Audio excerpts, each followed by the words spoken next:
অনেক দিন আগের কথা। একটা গাছের ডালের মধ্যে টুনি ও তার স্বামী থাকতো।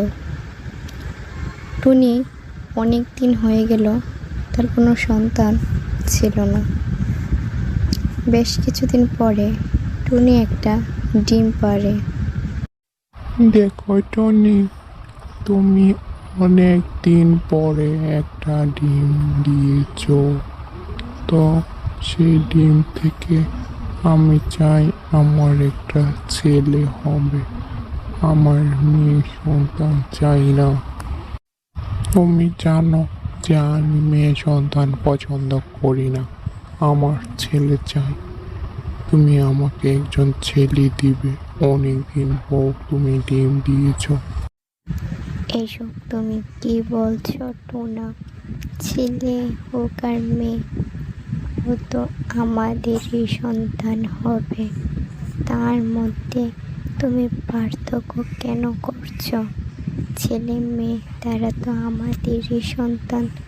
তুমি এর মধ্যে পার্থক্য করার কি আছে? এইসব আমি বুঝি না। আমি ছেলে সন্তান চেয়েছি, তো আমার ছেলে সন্তানই চাই। মেয়ে আমার দরকার নেই।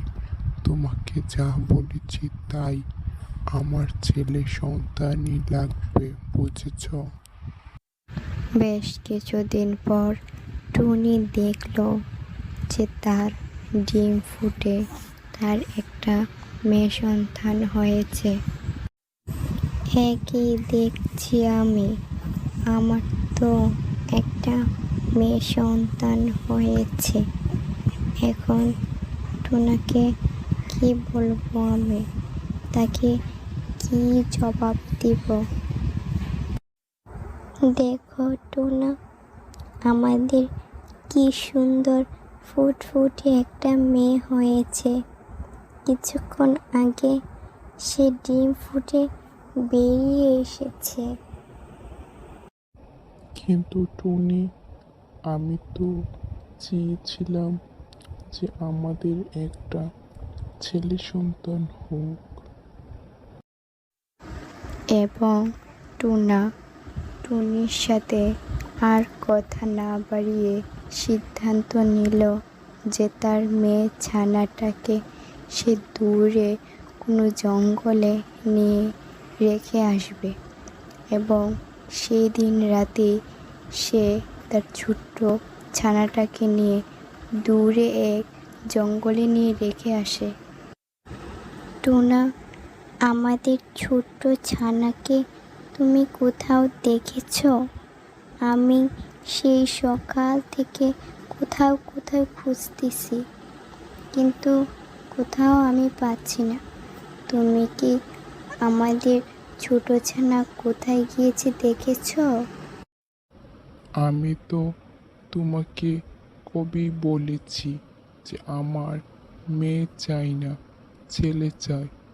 তো মেয়ে হয়েছে, তার জন্য তাকে আমি কাল রাতে গভীর জঙ্গলে নিয়ে ছেড়ে দিয়ে এসেছি।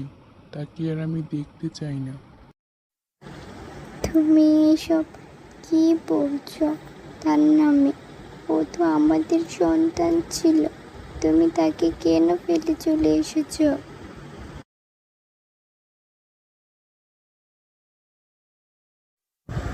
এই যে ছোট্ট টুনি পায়া, তুমি এই গভীর জঙ্গলের মধ্যে একা একা কি করছো? আর তুমি এখানে কাঁদছো কেন? কি হয়েছে তোমার?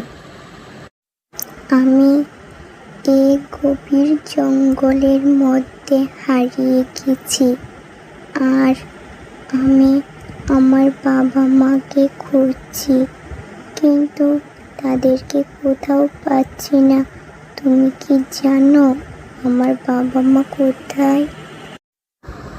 না না, আমি তো তোমার বাবা মাকে কোথাও দেখিনি।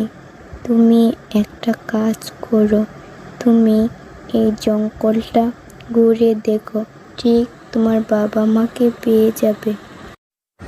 ছোট্ট টুনি, ছোট্ট টুনি, তুমি কি আমার বাবা মাকে কোথাও দেখেছো? আমি কখন থেকে তাদের খুঁজছি, কোথাও পাচ্ছি না।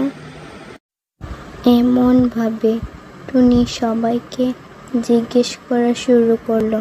যাকে দেখতো তাকে তার মা বাবার কথা জিজ্ঞেস করত। ছোট্ট টুনি তার বাবা মাকে খুঁজতে খুঁজতে দেখতে পেল যে সেখানে টুনা পড়ে আছে। এই জঙ্গলের মধ্যে উনি এখানে কি করছে? এই জঙ্গলের মধ্যে উনি এখানে একা শুয়ে আছে কেন? ওনার কি হয়েছে? ওনার কি শরীর খারাপ? আমি কি ওনাকে ডাক্তারের কাছে নিয়ে যাব? তুমি খুব ভালো কাজ করেছো ছোট্ট টুনি। তাকে এখানে নিয়ে আসে।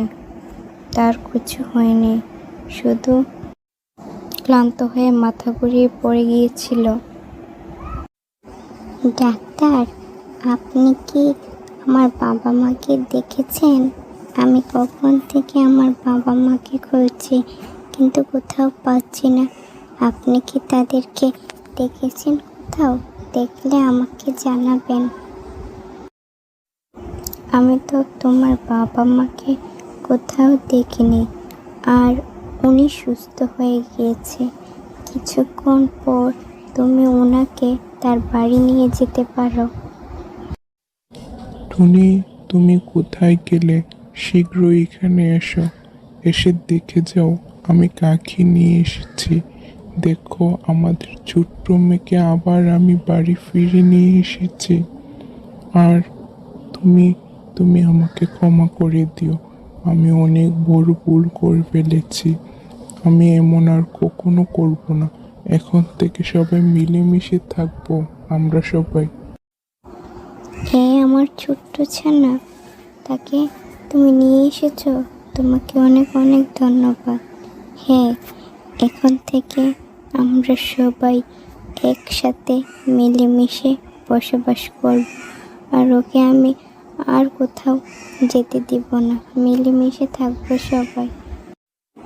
তো ছোট্ট বন্ধুরা, আমার ভিডিও যদি তোমাদের ভালো লেগে থাকে তাহলে অবশ্যই একটা লাইক দিবে এবং চ্যানেলটাকে সাবস্ক্রাইব করে আমাদের সাথেই থাকবে আরও নতুন নতুন ভিডিও দেখার জন্য।